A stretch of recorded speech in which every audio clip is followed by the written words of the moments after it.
CM ಆಗಿರೋದನ್ನ ಸಹಿಸ್ತಾ ಇಲ್ಲ. ರಾಜಕೀಯಕ್ಕಾಗಿ Bidadi township ಬಳಸ್ತಿದ್ದಾರೆ. HDD Ashok ವಿರುದ್ಧ ಚಲುವರಾಯಸ್ವಾಮಿ ಕಿಡಿಕಾರಿದ್ದಾರೆ. ಈಗ ಡಿಕೆ ಶಿವಕುಮಾರ್ ಸಿಎಂ ಆಗಿದಾರಲ್ಲ, ಅದನ್ನ ಸಹಿಸೋದಿಕ್ಕೆ ಇವರಿಂದ ಆಗ್ತಾ ಇಲ್ಲ. ರಾಜಕೀಯ ಕಾರಣಕ್ಕಾಗಿ ಬಿಡದಿ ಟೌನ್ಶಿಪ್ ಅನ್ನ ಬಳಕೆ ಮಾಡ್ತಾ ಇದ್ದಾರೆ.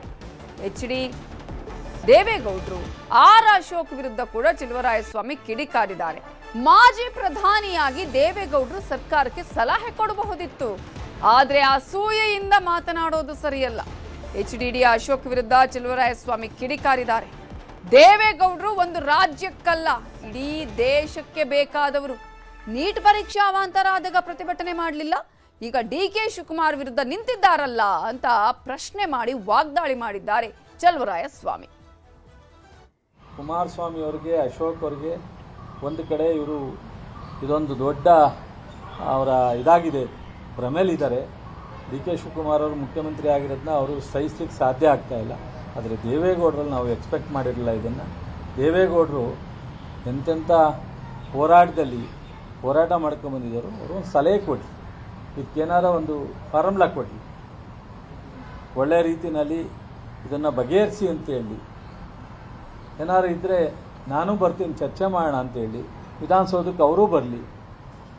ಎಲ್ಲ ಸರ್ಕಾರದ ಸೌಲಭ್ಯ ಇದೆ, ಅವರು ಮಾಜಿ ಪ್ರಧಾನಿಗಳಿದ್ದಾರೆ, ಅವರು ರಾಜ್ಯಸಭಾ ಮೆಂಬರ್ ಎಲ್ಲೇ ಇರ್ಬೋದು, ಆದರೆ ಇವರಿಗೆ ಎಲ್ಲ ಥರದ ಗೌರವ ಇದೆ, ಸರ್ಕಾರದ ಸೌಲಭ್ಯ ಇದೆ.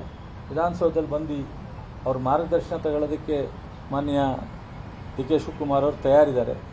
ಆದರೆ ಅವರನ್ನು ಅಸೂಯೆ ಬಂದ ಈ ಥರ ಲಘುವಾಗಿ ಮಾತನಾಡ್ತಕ್ಕಂಥದ್ದನ್ನು ದಯಮಾಡಿ ದೇವೇಗೌಡರಿಗೆ ಇದು ಸೂಕ್ತ ಅಲ್ಲ. ದೇವೇಗೌಡರು ಒಬ್ಬರು ನಾಡಿನ ಮಾಜಿ ಪ್ರಧಾನಿಗಳು. ನಿಮ್ಮ ಮಗ ದಾರಿ ತಪ್ಪಿರ್ಬೋದು, ಆದರೆ ನೀವು ಅವ್ರಿಗೆ ಮಾರ್ಗದರ್ಶನ ಕೊಡಬೇಕು. ಅಶೋಕ್ಗೆ ನೀವು ಮಾರ್ಗದರ್ಶನ ಕೊಡಬೇಕು.